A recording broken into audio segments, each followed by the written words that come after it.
Bonjour, chers frères et sœurs. Les vaillants héros capables de se lever le dimanche matin. Hey, il me semble que c'est trop fort. On peut-tu baisser un peu? Je me sens trop powerful, là. Pas bon. Alors, on poursuit ce matin notre survol de l'Ancien Testament. On va terminer ce matin la première grande section qui est l'arrière-plan historique, culturel et religieux. Juste pour se remettre, ça on l'a déjà vu, mais juste pour se remettre un petit peu dans le contexte, là, ça fait déjà 2 semaines. On a parlé déjà de toutes les nations païennes, le contexte culturel et religieux autour d'Israël, les nations païennes, polythéistes, idolâtres, complètement corrompus, dépravés. Dieu s'est créé un peuple, on peut dire, vraiment dans le but de restaurer l'humanité au complet, les nations païennes déchues. Je vais juste relire ça, je trouve que c'est un beau résumé, là. C'est une note Scofield. L'humanité apparaît dans l'Écriture comme un vaste courant d'eau dont Dieu détourne un petit filet avec lequel il se propose un jour de purifier le fleuve lui-même. Ce petit ruisseau est l'image d'Abraham que Dieu appelle, puis de la nation d'Israël que Dieu crée. Israël a été suscité comme témoin du Dieu unique face à l'idolâtrie universelle. Ça, c'est vraiment important de comprendre ça. La vocation d'Israël, c'est un canal de bénédiction pour bénir le monde entier. Et bien sûr, c'est à travers la personne de Jésus, le Messie d'Israël, le Sauveur de toutes les nations, que ça s'est accompli spirituellement. Mais aussi, il y a un aspect aussi physique et terrestre dans cette bénédiction-là aussi. Oh, pourquoi que ça marche pas? Ah, yes! Donc, la vocation d'Israël est d'être le peuple élu, suscité pour apporter au monde la révélation divine et le sauveur promis, comme je viens de le dire. En appelant Abraham, Dieu lui promet que ses descendants seront une nation particulièrement privilégiée, qu'ils deviendront le canal d'une bénédiction universelle. On a vu ça dans Genèse 12, c'est dès l'appel d'Abraham, Dieu lui révèle ça. L'alliance offerte à Abraham fut solennellement confirmée à tout Israël rassemblé au Sinaï. Je vous invite à tourner parce qu'on va repartir là ce matin, au pied du mont Sinaï. Je vous fais voyager. Mont Sinaï, es-tu dans la péninsule du Sinaï? Personne n'ose répondre? Non, il est en Arabie. C'est écrit dans Galates que c'est en Arabie. C'est écrit dans Exode que c'est au pays de Madian, qui est dans le nord de l'Arabie. Exode, chapitre 19. Un beau résumé encore là de l'appel particulier du peuple d'Israël, sa vocation. Exode 19, versets 4 à 6. Maintenant, si vous écoutez ma voix, si vous gardez mon alliance, vous m'appartiendrez entre tous les peuples, car toute la terre est à moi. Vous serez pour moi un royaume de sacrificateurs et une nation sainte. Voilà les paroles que tu diras aux enfants d'Israël. Moïse vint appeler les anciens du peuple et il mit devant eux toutes ces paroles, comme l'Éternel le lui avait ordonné. Le peuple tout entier répondit, « Nous ferons tout ce que l'Éternel a dit. » C'était probablement sincère, mais ils se sont vite rendus compte, j'espère que c'était impossible d'obéir parfaitement à la loi. Donc voilà, une alliance particulière avec un peuple particulier. Maintenant, on avance. La loi de Moïse. Si on parle de l'arrière-plan culturel, religieux du peuple d'Israël, c'est la fondation. La fondation, c'est la Torah, ce qu'on appelle la loi de Moïse. La vie culturelle et religieuse du peuple d'Israël fut principalement façonnée par la loi de Moïse. Les Juifs appellent ça la Torah, donnée par Dieu au Sinaï, peu après la sortie d'Égypte. Il s'agit de la loi de l'Éternel, écrite dans un livre, Josué 1, 7 et 8. Après la mort de Moïse, c'est intéressant, Dieu appelle Josué à prendre la place de leader du peuple pour prendre possession du pays promis. Et la première chose que Dieu lui dit, prends courage, Josué, puis Que ce livre de la loi ne s'éloigne pas de ta bouche. Médite-le jour et nuit pour agir fidèlement selon tout ce qui est écrit. C'est alors que tu auras du succès dans tes entreprises. C'est alors que tu réussiras. Fait qu'on a une preuve claire que Josué avait entre ses mains le livre de la loi. Et Dieu lui dit, tu veux réussir, Josué? Attache-toi au livre de la loi. Attache-toi à le mettre en pratique. Encourage le peuple à mettre en pratique ma loi. Et je vais vous bénir. Fait que c'est une preuve biblique que Moïse, avant sa mort, a vraiment remis la Torah au complet entre les mains de Josué. Donc, écrit dans un livre enfermant les ordonnances de l'Exode, du Lévitique, des Nombres et du Deutéronome. Donc, en français, on appelle ça le Pentateuque. Le Pentateuque, qui vient de 5, Panta. Le Pentateuque, première division du canon. Le canon, ça veut juste dire le rassemblement des livres de l'Ancien Testament, le recueil de l'Ancien Testament. Donc, le Pentateuque, première division du canon, était appelé la loi.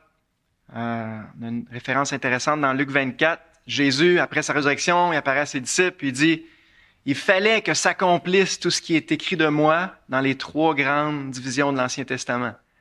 Dans la loi, dans les prophètes, et dans les psaumes. » On va en reparler la semaine prochaine probablement. Les divisions de la Bible hébraïque étaient divisées en 3 grandes sections. Et la première, c'est la Torah.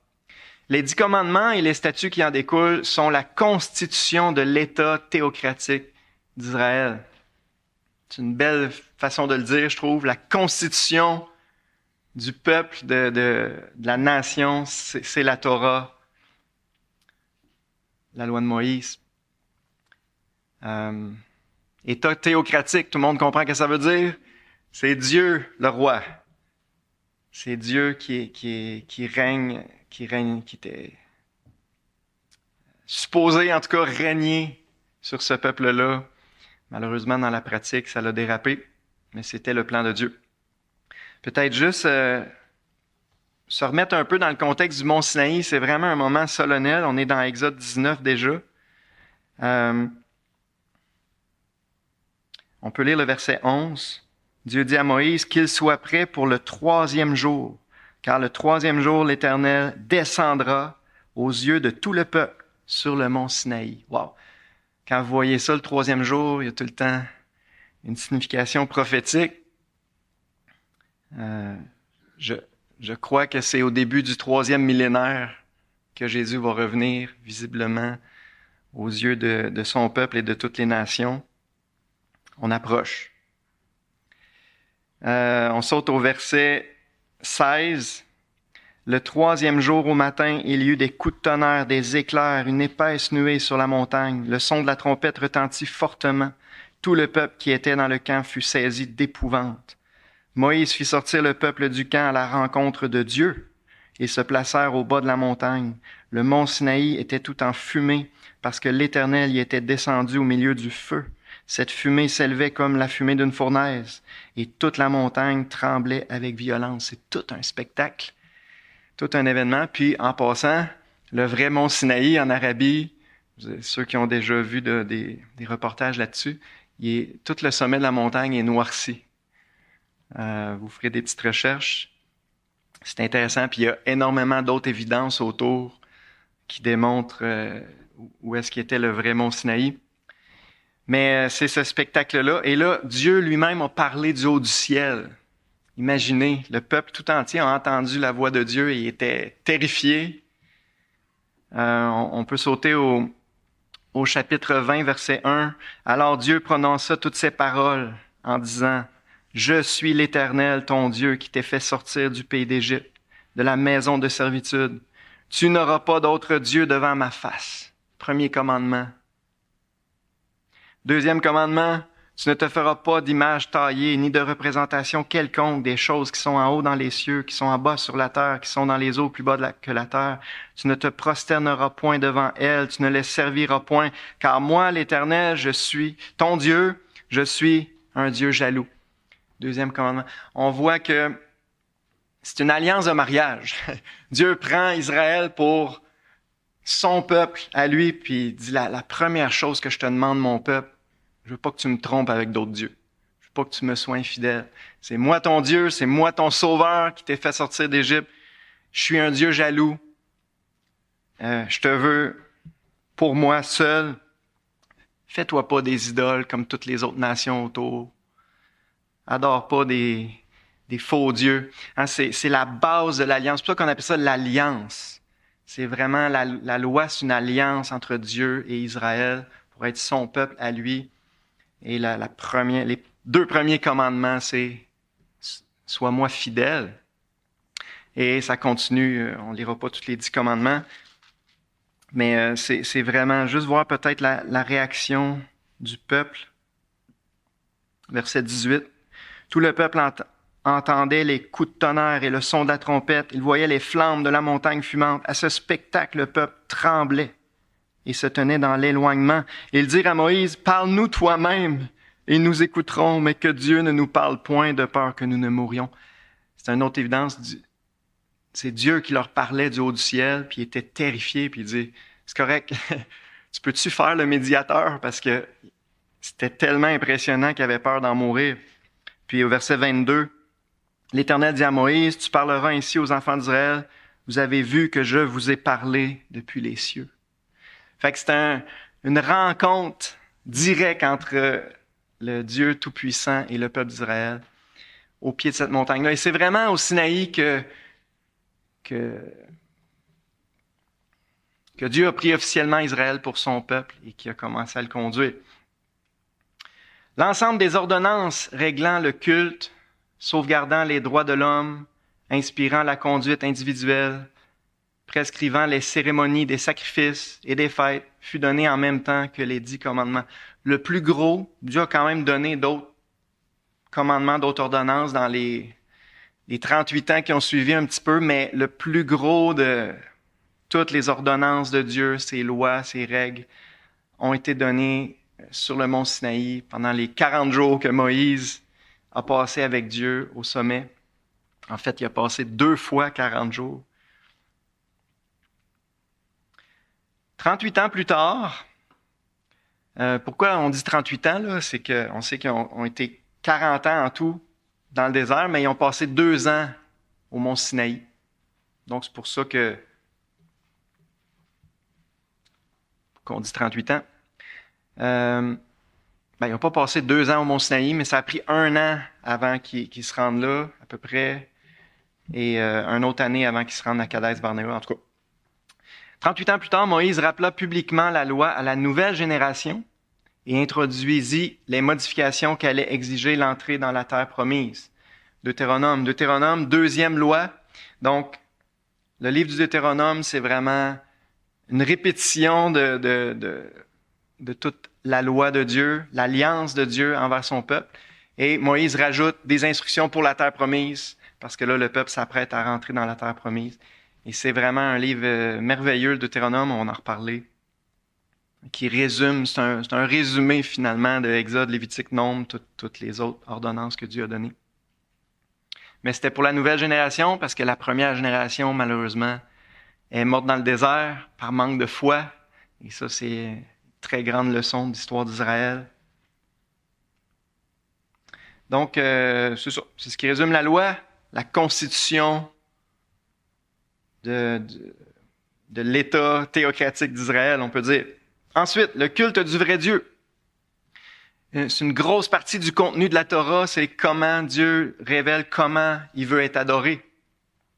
L'importance du tabernacle, qui est appelé souvent dans nos Bibles la tente d'assignation. Dans les versions plus modernes, plus récentes plutôt, la tente de la rencontre.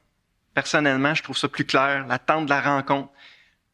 C'est le lieu que Dieu a établi pour se rencontrer avec l'homme. Donc, c'est toute la même chose, le tabernacle, la tente de l'assignation, la tente de la rencontre. L'importance du tabernacle est marquée par le nombre de chapitres de l'Exode qui lui sont consacrés. 13 chapitres. Donc, le tiers du livre de l'Exode est consacré au tabernacle. Son but était de permettre à l'Éternel d'habiter au milieu de son peuple et de procurer aux hommes pécheurs un moyen de communion avec le Dieu saint. Ça, c'est central. Encore là, Dieu prend Israël pour son peuple, puis le but de Dieu, c'est d'être en communion avec son peuple et d'habiter au milieu de lui. Mais Dieu est 3 fois saint, le peuple est totalement corrompu, donc ça prenait tout un système, on peut dire, et c'est ça le tabernacle, et c'est ça tous les systèmes de sacrifice, c'est la solution que Dieu a pourvue à ce moment-là pour permettre à Dieu d'habiter au milieu d'un peuple pécheur et de permettre à l'homme pécheur de rencontrer Dieu, de s'approcher de lui, d'avoir une communion avec le Dieu 3 fois saint. À votre avis, qu'est-ce que ça annonçait tout ça? Hein? Que représentait le tabernacle avec son autel, puis la cuve, puis etc., le lieu saint, le lieu très saint? Tout ça nous annonce Jésus d'un bout à l'autre. On va en reparler un petit peu plus quand on va faire le survol du livre de l'Exode, mais tout ça pointe vers Jésus. C'était un culte temporaire, comme nous explique la lettre aux Hébreux. C'était l'ombre des choses à venir. Et c'est intéressant d'étudier tout ça à la lumière du Nouveau Testament. C'est vraiment par Jésus que tout ça s'est accompli parfaitement. Mais c'était le culte à cette époque-là. L'Arche de l'Alliance était le principal objet du tabernacle. Dieu descendait au-dessus du propitiatoire sur l'Arche de l'Alliance. Placée seule dans le lieu très saint, elle était un coffre de bois d'acacia recouvert d'or. Elle contenait, entre autres, les 2 tables de la loi. C'est pour ça qu'on appelle ça l'Arche de l'Alliance. Et l'arche ou le coffre contenait l'alliance sainte, le contrat de mariage, on peut dire, entre Dieu et son peuple, les 2 tables des 10 commandements. Elle contenait entre autres les 2 tables de la loi. Le couvercle de l'arche d'or pur s'appelait le propitiatoire. Le souverain sacrificateur y déposait 1 fois l'an le sang expiatoire offert pour tous les péchés du peuple. Car là, une image du sacrifice parfait de Jésus. 1 fois par an, le souverain sacrificateur entrait, versait le sang sur le propitiatoire. Et c'est ce sang-là qui couvrait les péchés, qui permettait à Dieu de rester en communion avec son peuple. C'était le sang de l'Alliance qui annonçait le sang plus pur et plus parfait qu'allait répandre l'agneau de Dieu un jour. L'abondance et la variété des offrandes et des sacrifices caractérisaient le culte israélite. Les chapitres 1 à 7 du Lévitique et d'autres livres de l'Ancien Testament le prouvent. On distinguait les offrandes publiques faites au nom de la nation et les offrandes privées d'un particulier. Ces offrandes étaient de 3 sortes. Des libations, ça c'est des liquides, des offrandes liquides. Souvent c'est de l'huile ou le fruit de la vigne. Les produits du sol étaient souvent offerts par élévation. Les prémices des moissons étaient offertes à Dieu. Et bien sûr, les sacrifices d'animaux qui sont au cœur là, du culte de l'Ancien Testament.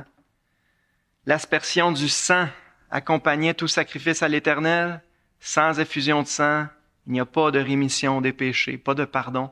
Alors Dieu a enseigné cette grande vérité-là dès le début. En fait, il l'avait enseigné déjà à Abel au tout début. Mais c'est central dans la Torah, dans la loi.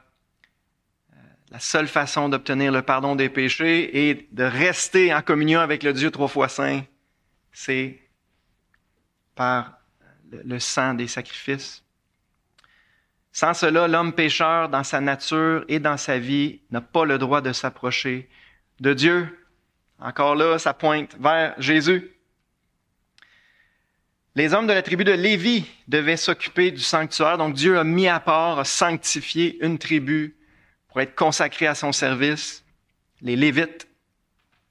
Alors c'est eux qui s'occupaient de tout ce qui concernait le sanctuaire, le tabernacle, la tente de la rencontre, tout le service du sanctuaire. Et Aaron et ses fils furent désignés pour le sacerdoce, donc le travail de sacrificateur, de médiateur. Des sacrificateurs, c'est vraiment des hommes qui représentent le peuple devant le Dieu 3 fois saint. Donc, ils s'approchent de Dieu au nom du peuple, pour obtenir le pardon de Dieu. Et c'est ça. Donc, dans ce temps-là, c'était Aaron et ses descendants. Aaron et ses fils furent désignés pour le sacerdoce déclaré héréditaire. Tous les fils d'Aaron, non atteints d'un défaut corporel, étaient sacrificateurs. Donc, ils étaient vraiment mis à part, consacrés. Pour ça, l'Épître aux Hébreux nous apprend que tout ça encore là, c'était temporaire, en attendant le grand souverain sacrificateur parfait, qui n'a pas besoin d'offrir des sacrifices pour ses propres péchés, qui demeure éternellement, qui n'a pas besoin de transmettre le sacerdoce à ses fils.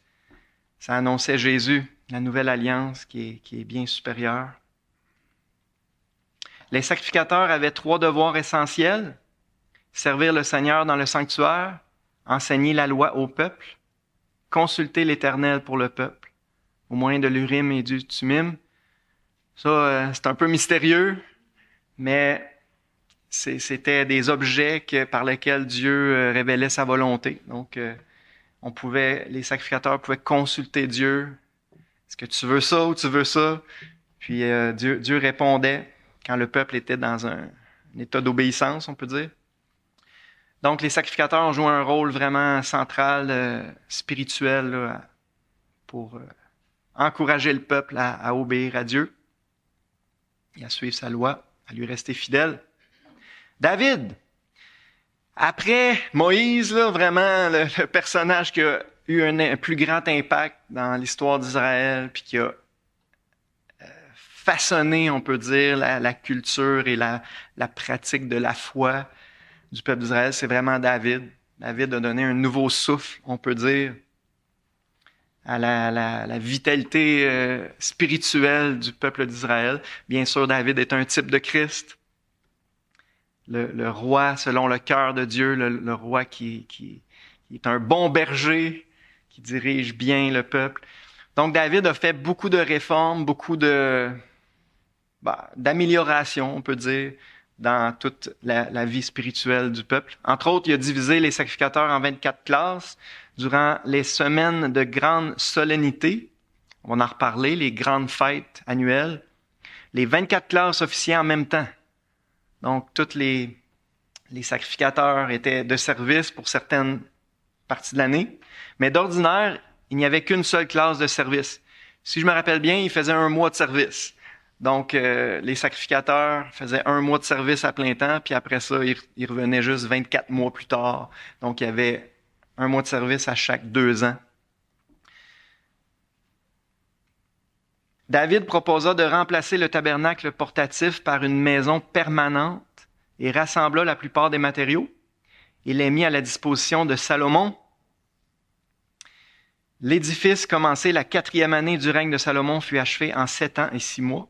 Le temple fut élevé sur la colline de Morija. C'est où qu'on voit cette montagne-là la première fois? Yes, quand Abraham offre son fils unique, celui qu'il aime en sacrifice, dans Genèse 22. Et alors, c'est intéressant de voir que c'est la colline de Jérusalem, finalement. Et c'est là que le temple fut élevé sur l'emplacement de l'ère d'Ornan le Jébusien. On voit ça dans 2 Chroniques 3:1. Une autre image, on n'a pas le temps, là, mais c'est là que Dieu est intervenu pour arrêter la plaie destructrice et pardonner le peuple, faire grâce. L'ange de l'Éternel est apparu à cet endroit-là. Une image de Jésus qui allait nous obtenir la grâce et le pardon au même endroit.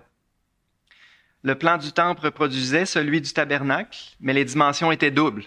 Donc le temple, c'est le tabernacle, version permanente, 2 fois plus grand, mais c'est exactement le même proportion, même construction et le même but. Un endroit de rencontre où Dieu peut habiter au milieu de son peuple. Et on voit quand on lit l'histoire de Salomon, quand il a terminé la construction du temple, Dieu est littéralement descendu, a rempli le temple, hein, la nuée, la Shekinah, la gloire de Dieu. Il a accepté de venir habiter dans le temple. Et le but, c'était d'habiter au milieu de son peuple et d'avoir une communion avec son peuple.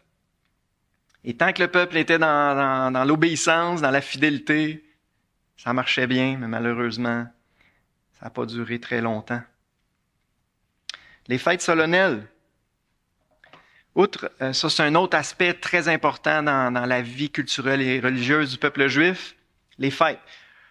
Outre les fêtes habituelles comprenant le sabbat hebdomadaire, qui faisait partie des 10 commandements, puis en passant, petite parenthèse, il y a des chrétiens qui sont confus là-dessus, mais le sabbat, c'était vraiment un élément de l'ancienne alliance entre Dieu et le peuple d'Israël. C'était comme justement on met des anneaux quand on est marié en signe, en symbole, mais le sabbat, c'est un peu comme un symbole de l'alliance entre Dieu et le peuple d'Israël.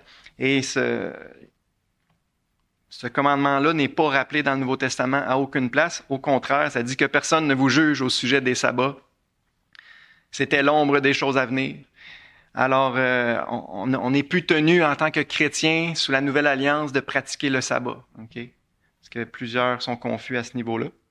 Mais c'était un élément important de l'ancienne alliance avec le peuple juif.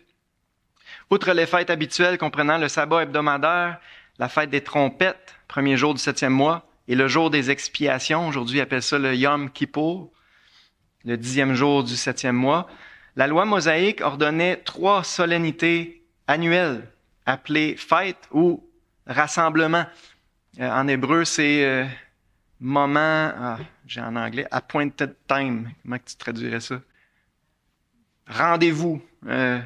C'est vraiment des moments où Dieu veut particulièrement rencontrer son peuple. Donc, il y avait 3 fêtes principales. La Pâque, 14e jour du premier mois, accompagnée de la fête des pains sans levain qui commençait le 15e jour et durait 7 jours. Ensuite, il y avait la fête des semaines, appelée aussi la fête de la moisson ou des prémices, que l'on nomma plus tard la Pentecôte, parce qu'elle se célébrait 50 jours après la Pâque. Et la fête des tabernacles, qui débutait le 15e jour du 7e mois et qui durait 7 jours. Ces 3 solennités étaient jugées si importantes que tout adulte de sexe masculin en bonne santé et n'ayant pas d'infirmité devait, lors de ces fêtes, se présenter devant le Seigneur au lieu de son sanctuaire. Donc, 3 fois par année, c'est écrit 2 places dans la loi, dans Exode puis dans Deutéronome. Tous les hommes devaient se rendre au temple pour ces 3 fêtes-là. Donc, il y avait 7 fêtes en tout que Dieu a établies, puis on peut dire 3 fêtes principales où tous les hommes devaient se rendre à Jérusalem pour adorer Dieu. Et ça, c'était central dans la vie religieuse, la vie spirituelle du peuple d'Israël. Et c'est bon de savoir que toutes ces fêtes-là ont une valeur prophétique. On n'a pas le temps matin. C'est super intéressant. Toutes ces fêtes-là annonçaient quelque chose de grand dans l'avenir. Et c'est intéressant qu'il y avait des fêtes du printemps, début de l'année, puis il y avait des fêtes de la fin de l'année. Toutes les fêtes du début de l'année ont trouvé déjà leur accomplissement spirituel lors de la première venue de Jésus, à la Pâque. Jésus est mort exactement le 14e jour du mois de Nisan, au moment où on immolait les agneaux. À la Pentecôte, sais-tu passé de quoi à la Pentecôte? L'Église a été créée, le Saint-Esprit est descendu sur le peuple des croyants, le nouveau peuple a été créé, composé de Juifs et de païens. Au début, en passant, c'était presque tous des Juifs à la Pentecôte, sinon tous. Donc, l'accomplissement spirituel a eu lieu à la Pentecôte.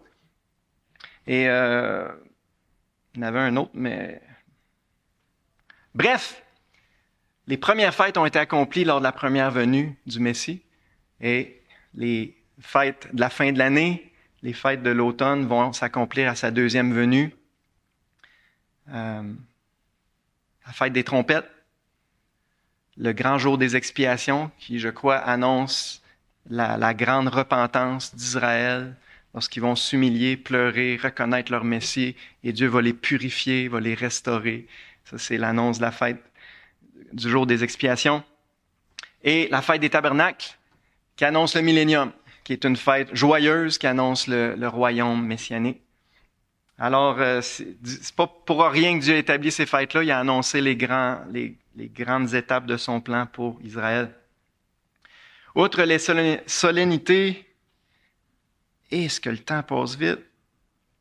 Outre les solennités que prescrivait la loi, il y avait encore la fête des Purim, instituée en 473 avant Jésus, pour commémorer chaque année le 14e et 15e jour du mois d'Adar, la délivrance des Juifs qui échappèrent au complot d'Aman.